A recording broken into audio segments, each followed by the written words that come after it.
नमस्कार दोस्तों। तो आज का हमारा टॉपिक है कैशबैक के ऊपर। तो कैशबैक आपने शब्द सुना होगा। आमतौर पर जो देखे हैं हमने, जो लोग हैं वो कैशबैक की तरफ ऐसे जाते हैं जैसे लोहे की तरफ चुंबक है, चुंबक की तरफ लोहा। तो आज हम इसी कैशबैक का जो जाल है, जाल कह सकते हैं, इसे हम टीयर या ब्रेक डाउन करेंगे कि आखिर ये है क्या और क्या इससे क्या हमें सच में फ़ायदा होता है या वो बस सिर्फ दिखावे की दुनिया है जो सपने हमें दिखाए जाते हैं। तो चलिए स्टार्ट करते हैं। आम जब कैशबैक मिलता है तो सब बहुत खुश होते हैं कि वाह, फायदा हुआ फायदा हुआ। लेकिन असल में क्या आपको सच में फायदा होता है? ऐसा कुछ नहीं है। तो जो ये कंपनीज हैं वो आपको पैसे, आपसे कम पैसे लेकर भी आपसे ज़्यादा कमाती हैं। वो कैसे आगे समझते हैं, ये एक साइकोलॉजिकल ट्रैप है जो आई डोंट थिंक सो आपको आज तक किसी ने बताया होगा। तो चलिए आज हम इसे समझने की कोशिश करते हैं और इसे कैसे बचें ये भी जानने की कोशिश करते हैं। हम लोगों को डिस्काउंट ऑफर ये सब शब्द सुनकर बहुत अच्छा लगता है, जैसे यूपीआई हो गए, क्रेडिट कार्ड हो गए, ऑनलाइन पेमेंट हो गई। ये सब जब हम करते हैं तो हमें अनेकों तरह के ऐसे शब्द आम तौर पर दिखाई दे जाते हैं कि आपको अगर हम डेबिट कार्ड से पेमेंट करेंगे तो इतना ऑफर मिलेगा, इतना डिस्काउंट, इतना ऑफ, इतना कैशबैक मिलेगा।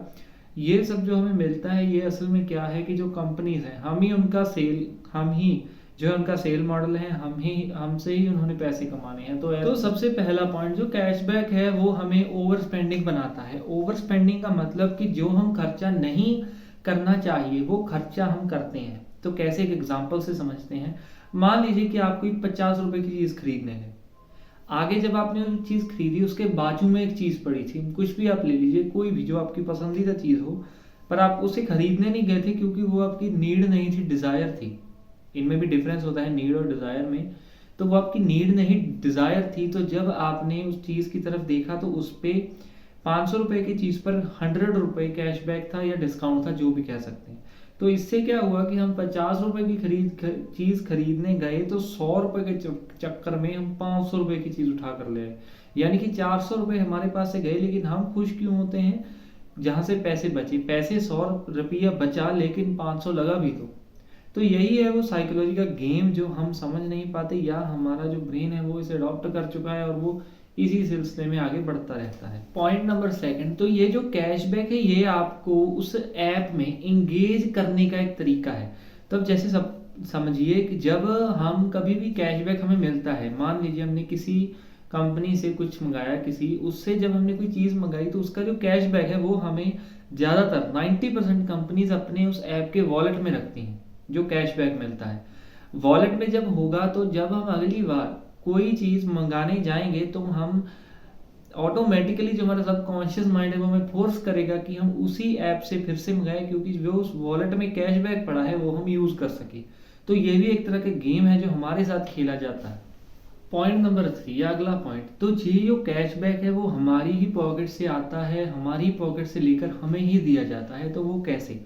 तो जब हम कोई चीज़ पर आपको कैशबैक लिखा दिखे तो सबसे पहले तो ये समझिए कि वो कैशबैक आया कहाँ से।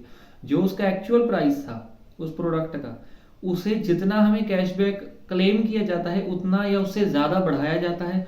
उसमें से कुछ अमाउंट कैशबैक में थी, बाकी कंपनी का, दोनों खुश, कंपनी खुश, कस्टमर खुश और प्रोडक्ट तो चलो खुश है ही जो बिक रहा है।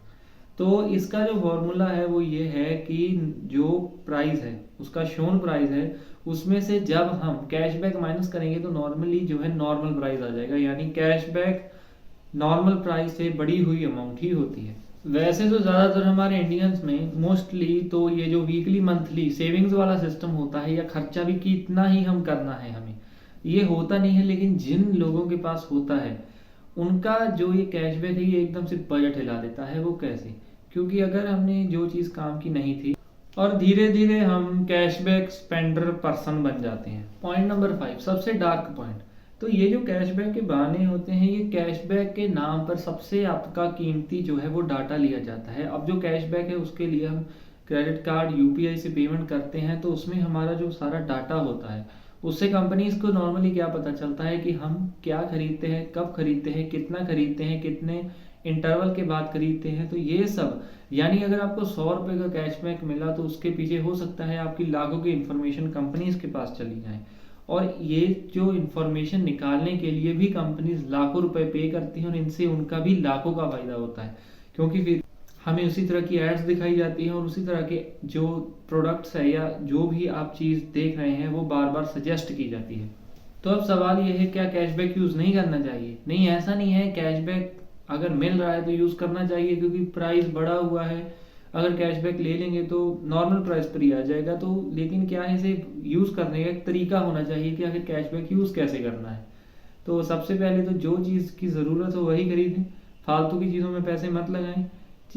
इंफॉर्मेशन अपनी उतनी ही दे जितनी आपको लगता है कि ज़रूरी है। ऐप वॉलेट में पैसे ना रखें, अपनी पेमेंट हिस्ट्री चेक करते रहें। तो एट लास्ट कंक्लूजन, तो ये जो कैशबैक है, ये असल में एक साइकोलॉजिकल ट्रैप है जिसमें फंसा कर हमसे बहुत सारा जो प्रॉफिट है वो बनाया जाता है। कंपनीज हर सेकंड बनाती हैं। तो इससे हमें बचना होगा, समझना होगा। जहाँ पर ज़रूरत हो वहाँ पर कैशबैक का इस्तेमाल करो, लाहा लो इसका, क्योंकि अगर मिल रहा है तो यूज़ करने के लिए है, यूज़ करो। लेकिन फालतू में इसमें मनी इन्वेस्ट करने का कोई ना तो स्कोप है ना फ़ायदा। तो अगर आपको वीडियो इन्फॉर्मेटिव लगी हो तो वीडियो को लाइक कर देना, चैनल को सब्सक्राइब कर लेना है ऐसी और मज़ेदार वीडियोज़ के लिए। धन्यवाद।